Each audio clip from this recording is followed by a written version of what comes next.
Alright, boys and girls, today we're going to delve into the time I worked for Walmart rival Target and how it's still my top 3 worst jobs I've ever worked. So, grab yourself a snack, kick back and relax, and let's roll the intro.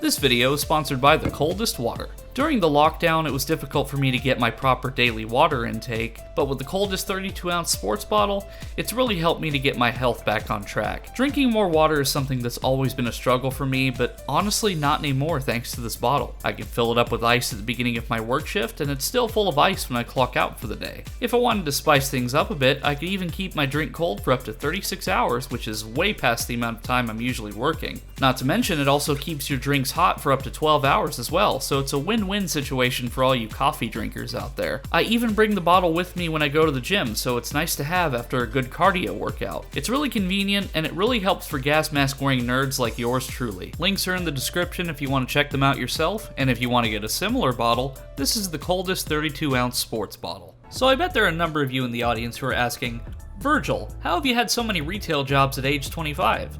Well, to answer that question, a lot of these jobs I had were during the summer in between semesters at college, so I was really only at these places on a temporary basis anyway, so usually like 2 to 3 months, as my college was nearly 40 minutes away and I didn't have a vehicle of my own until just this last year.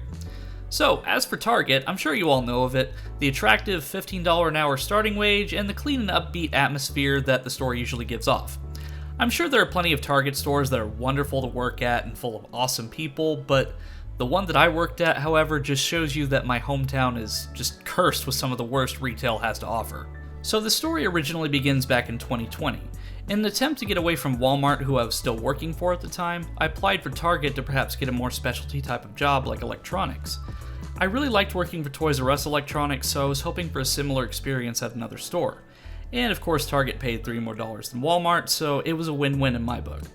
So I got an interview with the manager, I talked with them, it seemed to go well, I gave it my all, but I heard nothing back. So a few days later I give them a call back, I get a hold of the HR department, and by the way, their HR department is horrible. It took me like 20 minutes just to get somebody on the line because they have one person back there and they just really do not care about their job. So the guy looked it up in the system, he told me that they had looked over me, that I wasn't going to get the job, and that I could reapply within X amount of time. So I had this suspicion based on some Reddit threads and blog posts that the reason I was denied this job was due to the fact that I had a college degree and I was overqualified, and they didn't want to hire me because they were either afraid I would take a management position from them, or alternatively that I wouldn't take the job seriously enough and I would end up leaving soon when I found a better career. I mean, they're not technically wrong, but at the time I wasn't working at the news station, so it was completely irrelevant. So that was the end of the story for the time being. So at the beginning of 2021, I reapplied, excluding my degree from my resume to prove this theory. And from the evidence I soon gathered, it was seemingly confirmed because they gave me a job offer after doing a phone interview with the manager. Keep in mind, this was the exact same manager as before, and it hadn't even been a full year since I had interviewed there. So, as for the store itself, it was pretty clean, and from the outside looking in, it seemed to be a very friendly, family-oriented store, and everybody was just super nice, and it looked like a great place to work. I was hired on as a cashier, so I was doing a lot of the same stuff as I was doing at Walmart, but there were more self-checkout lanes and many more people working, so it really wasn't as stressful as Walmart got on some busy days. So after my training and orientation was complete, I was brought into the office, and the assistant manager, or the HR manager, I can't remember exactly who it was, they asked me if I'd be interested in filling an electronics position since I had prior experience at Toys R Us. Honestly, I jumped at the opportunity and said yes because I loved working at Toys R Us and this is what I wanted initially. And working in a department like that again was going to be a godsend. However, it was short-lived because they neglected to tell me, let's just say, a few details about the position. While I did expect it to be a heavier workload, I was not, however, told that my primary job during the week was to do customer service for an outsourced cellular company called Consumer Cellular, and I was to assist people in purchasing and activating cell phones. At my local store, they had done away with the Consumer Cellular representatives that had worked there prior, so the responsibility of applying for new cell phone contracts and really anything to do with the service was put solely on the electronics team. I most definitely did not sign up to do customer service for an outsourced company that had nothing to do with the electronics department at Target. I mean, I worked for Target, not Consumer Cellular, so why was I doing their job for them? And the thing is, you could literally just call the customer service number for Consumer Cellular, and they could do absolutely everything that I was doing from the phone. The worst part is that the service was primarily targeted towards the elderly demographic, so not only were they scamming these people because the service is atrocious, most of the time I was helping 65 and above individuals coming in to sign up for the service. And I felt really bad because I couldn't just tell them that the service was terrible. I can't tell you how many times I had to explain how a cell phone worked to these people, and there was one time an old lady said her phone was broken during calls, when in reality she had just accidentally turned her volume all the way down. Not only that, they could only come in with an appointment time, and so many people just came into the store from miles away, even like 65 miles, to come in and get a cell phone contract. But what they don't know is that you have to sign up for an appointment in order for us to help you. So the Consumer Cellular was telling these people that they could just go into any Target whatever time they wanted and they could do it. But we only did this during the week. I think what made this experience infuriating overall was the overall unprofessionalism of management regarding my training. The HR lady who put me in this position to begin with refused to let the other electronics associate help me when I had an issue or I couldn't figure out a certain thing in the contract sign-up process. I had called my coworker numerous times on the walkie asking for help, but the manager explicitly told him that he wasn't allowed to physically help me and that I had to learn on my own. Honestly, that's admirable if it was a different circumstance. But when it comes to a customer on a tight schedule and giving the best service possible, this was just unprofessional and uncalled for. So I did occasionally get to sell games and I did enjoy talking about it with customers, but it was rare because on my schedule it primarily had me as the cell phone representative. Other times I would be in the back unpacking freight and confirming backstock as well as putting new items out on the floor. So Target actually has these things called team leads that watch over certain departments in the store, but they might as well have been called the Gestapo because they would literally make stuff up in order to get you in trouble. You have to bring a paper to them to sign in for the day and also to sign out for the day, and you can get in huge trouble if you don't do either. It's pretty stupid in my opinion, and I just think the whole store was pretty stupid. But I'm usually pretty positive around customers regardless of the fact that I usually hate people in retail 90% of the time, but I have a really good fake customer service personality.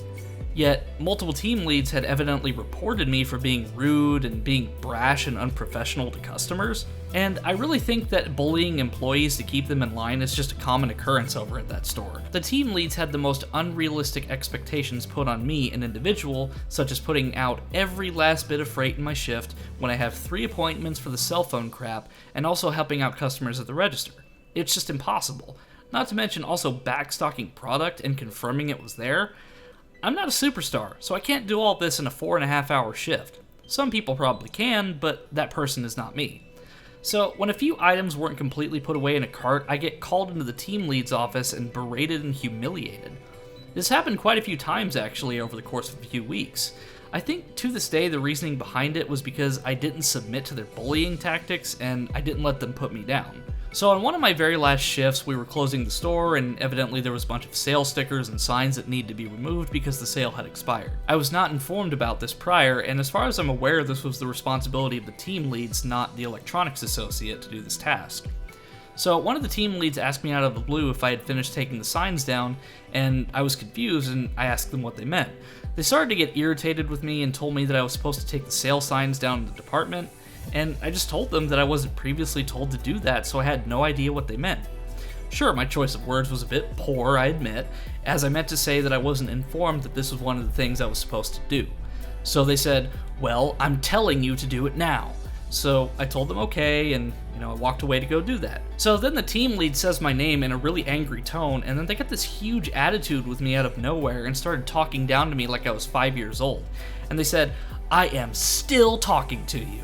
And at this point, I had just absolutely had enough of this crap, so I just told her off and told her I would help her if she stopped talking down to me like a child and showed me some respect. And she was taken aback because, again, they're used to people submitting to them. So she was like, "You will respect me." No, I don't think I will. Because respect is earned, and you sure as hell didn't earn it from me. So naturally, the next day I was called in the office again, and I was told that if I didn't straighten out, I was going to be fired. I told the team lead in the nicest way possible to essentially go f*** themselves, and I wasn't going to have people talk to me that way. They tried to make excuses, saying that if I had a problem with the team leads and if they were being disrespectful and unprofessional, I needed to discuss it with them or a manager. But I know from experience nothing would come of it, because they're all just friends over there. It's a nepotism issue. So if I said anything to a team lead, they would bring it to the manager, and then I would get in trouble. So I just put in my 2 weeks, and I actually just no-called, no-showed for the rest of the schedule because I just wasn't dealing with that anymore. After the fact, I learned the retention rate for that specific store is really low. As in really, really low. And new people are coming and going all the time. In fact, the application on Indeed is consistently there asking for help. This is primarily due to the hostile work environment and nepotism with the team leads. My uncle had actually worked there prior and was a team lead himself, but they treated him horribly. They were condescending towards him, and they refused to let him have a reasonable schedule to see his family. I even heard that the management was notorious for being racist towards customers and employees, and honestly, I'm not surprised. I even remember hearing a story about a guy who passed out from heat stroke because he wasn't allowed to have a break. I even just checked on the writing of the script, and it has a 1-star rating on the Better Business Bureau website, and there are thousands of complaints about it. I also saw multiple people calling out management over Facebook as well, and I still go in there from time to time to get cheap shirts for my current job, and I can confirm the employee retention rate is painfully low because I've only seen like 1 or 2 of my former coworkers that still work there. So that's my story about working at Target. The $15 an hour wage was nothing more than a facade to disguise the fact that the job was horrible. Not worth the price of admission if you ask me. I was paid to work there and I want my money back. As for the team leads and management, just get over yourselves. In the grand scheme of things, your small little store and your massive egos don't matter to me, nor do they matter to anyone else involved. You might as well hire some babysitters while you're at it because I wasn't aware I was working for a kindergarten class. Anyway, that's all I've got for today. Thanks everybody for watching, and we'll see you on the next one.